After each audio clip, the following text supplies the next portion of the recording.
আল্লাহ তাআলা আমাদেরকে ডাক দিয়া বলে, ঈমানদারগণ, আমি আল্লাহকে ভয় করো। এ দুনিয়ায় তোমরা আছো, আমি আল্লাহ তাআলা যখন তোমাদের ডাক দেব, 1 সেকেন্ড আগেও নয়, 1 সেকেন্ড পরেও নয়, ডাক দিব সাথে সাথে তোমাদেরকে এই দুনিয়ার মায়া ছেড়ে কবরে যাইতে হবে। যার হুকুমে তিনি কে? ওই আল্লাহ তাআলা বলেন, বান্দা, হে ঈমানদারগণ, আমি আল্লাহকে ভয় করো।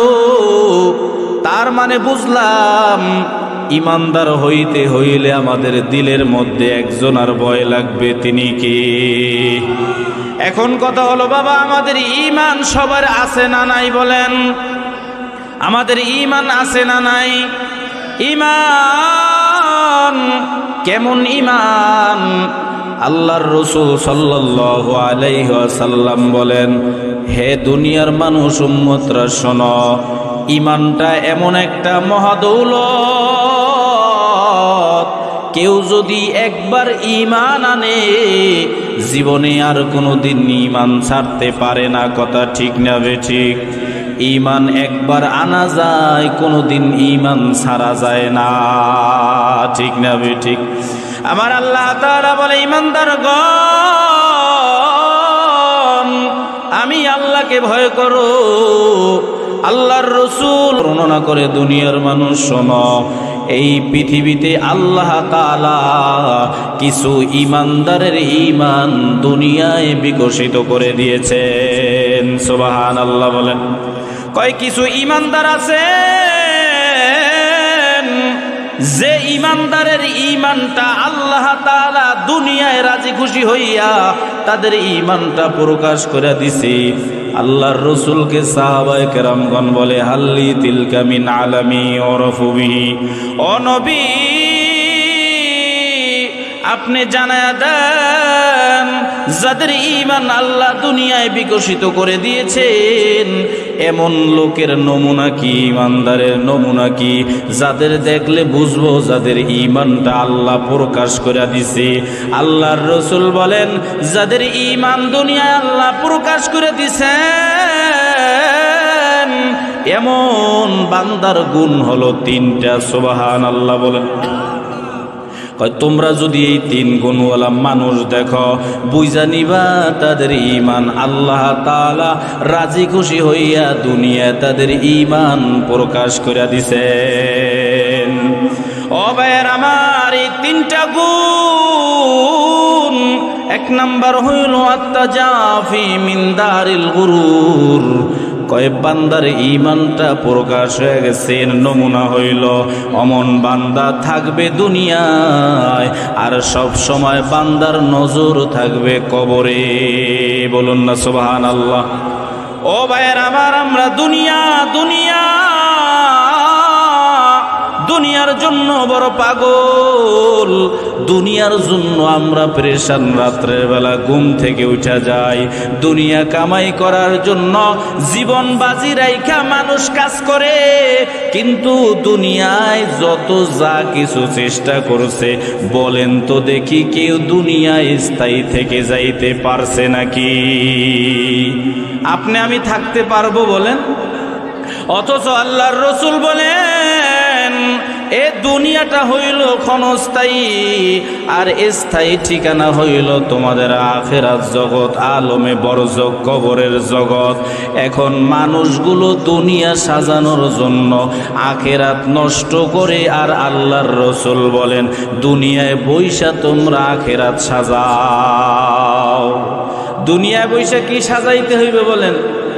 তাহলে 1 নাম্বার গুণ পাইলাম, যাদের ঈমান আল্লাহ তাআলা দুনিয়ায় বিকশিত করে দিয়েছেন, তারা এমন বান্দারা থাকবে, দুনিয়ায় নজরটা থাকবে কোন দিকে বলেন? ও ভাইয়ের আমার, আমরা জানি আল্লাহর রাসূল তার জবানে বলে গেলেন, আল কবরু রাওজাতুম মির রিয়াজিল জান্নাহ আও হুফরাতুম মিন হুফারিন নার।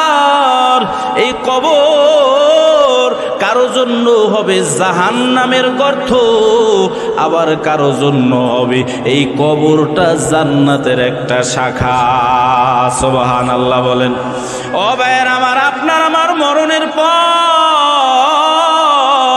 এই কবরটা যদি জান্নাতের নাজ নেয়ামত দিয়ে সুসজ্জিত হয়ে যায়, তাইলে আপনার আমার আর কোনো টেনশন আছে নাকি বলেন? এজন্য আপনি আমি থাকবো দুনিয়ায়, আর সব সময় আপনার আমার চিন্তা ভাবনা থাকবে কোন দিকে বলেন?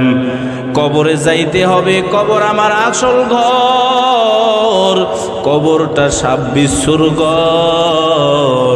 কবরের সাথী নাই, কবরে বাতি নাই, কেমন করে কবরে থাকবো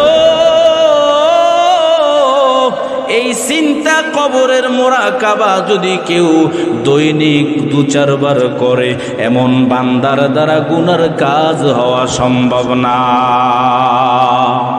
তাহলে আল্লাহর রাসূল বলেন, যাদের ঈমানের উপর আল্লাহ রাজি খুশি, এমন বান্দার 1 নাম্বার গুণ হইল বান্দা থাকবে দুনিয়ায়, বান্দার নজরটা থাকবে কোন দিকে জোরে বলেন?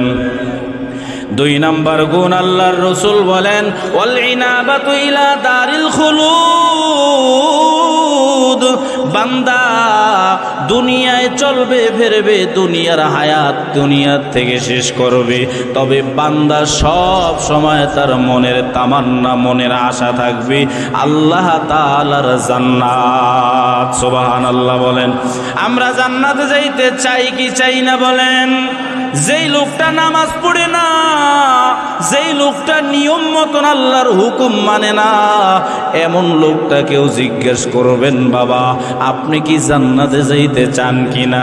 সে এক বাক্যে উত্তর দিবে, আমিও আল্লাহর জান্নাতে যাইতে চাই।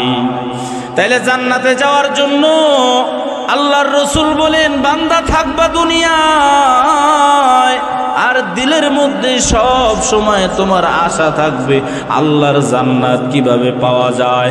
আল্লাহর জান্নাত পাওয়ার জন্য যেই কাজগুলো করা দরকার ওই কাজগুলো বান্দা করবে, আর যেই কাজ করলে আল্লাহর জান্নাত পাওয়া যাবে না, বান্দা এমন কাজের দ্বারে কাছেও যাবে না। আপনাদের কাছে জানতে চাই, সকাল থেকে সন্ধ্যা পর্যন্ত যে কাজগুলো করি, প্রতিটা কাজ আমাকে জান্নাতে নিবে না জাহান্নামে যাওয়ার কাজও করি? জাহান্নামে যাওয়ার কাজও আমরা করি নাকি? অথচ আল্লাহর রাসূল বলেন, যাদের ঈমান আল্লাহ দুনিয়ায় বিকশিত করে দিয়েছেন, এমন বান্দার 2 নাম্বার গুণ হইল, বান্দা দুনিয়ায় থাকবে, দিলের মধ্যে আশা থাকবে আল্লাহর জান্নাত। আল্লাহর জান্নাতে যাওয়ার জন্য বান্দার নামাজ পড়া লাগবে, তো নামাজ পড়া শুরু করে দিবে। বান্দার জান্নাতে যাওয়ার জন্য আল্লাহর হুকুম হারাম ছাইরা দিতে হবে, তো বান্দা হারাম ছাইরা দিবে। জান্নাতে যাওয়ার জন্য বান্দার পর্দা করা লাগবে, জান্নাতে যাওয়ার জন্য বান্দির পর্দা করা লাগবে। বান্দা জান্নাতে যাওয়ার জন্য সব কিছু করতে রাজি আছে, এমন লোক যদি আপনারা খুঁজে পান রাসূলের কথা অনুযায়ী, এই লোকটার ঈমান আল্লাহ তাআলা দুনিয়ায় প্রকাশ করে দিয়েছে। সুবহানাল্লাহ বলেন। ও ভাইয়ের আমার, ঈমান যার বাংলা শব্দের অর্থ হইল বিশ্বাস। আমরাও বিশ্বাস করেছি আমাদের প্রতিপালক আমাদের লালন পালন করে যিনি একজন, তার নামটা জবানে বলেন কি?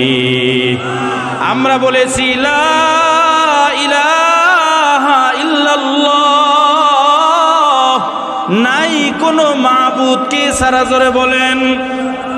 আমার মালিক, আমার ইলাহা, আমার রিজিকের মালিক, আমার হায়াতের মালিক একমাত্র আল্লাহ। মুহাম্মাদুর রাসূলুল্লাহ সাল্লাল্লাহু আলাইহি ওয়াসাল্লাম আল্লাহ তাআলার প্রেরিত রাসূল। সুবহানাল্লাহ বলেন।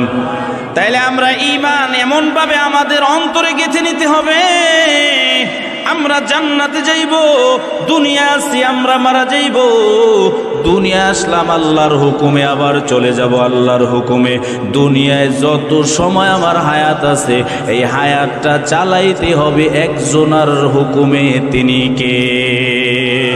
তাইলে ঈমান যার বিকশিত হয়ে গেল, এমন এমন বান্দার 2 নাম্বার গুণ হইল বান্দা দুনিয়ায় চলবে ফিরবে কিন্তু দিলের মধ্যে একটা তামান্না থাকবে, দিলের মধ্যে একটা আশা থাকবে মালিকের জান্নাত। সুবহানাল্লাহ বলেন। 3 নাম্বার আল্লাহর রাসূল বলেন ওয়াল ইস্তিদাদু লিল মাউতি ক্বাবলা নুজুলি।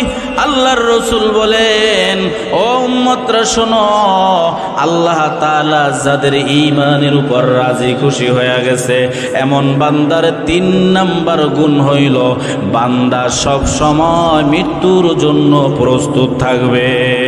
সুবহানাল্লাহ বলেন। ভাইয়ের আমার, আপনি আমি এই দুনিয়া আছি মৃত্যুর জন্য সদা সর্বদা প্রস্তুত। মৃত্যুর জন্য প্রস্তুত থাকার জন্য আপনাকে আমাকে সব সময় নামাজ রোজা ইবাদত বন্দেগী গুনার পরিবেশ থেকে আমাদের আলাদা হইয়া নেক পরিবেশে বেশি বেশি থাকা দরকার আছে না? না।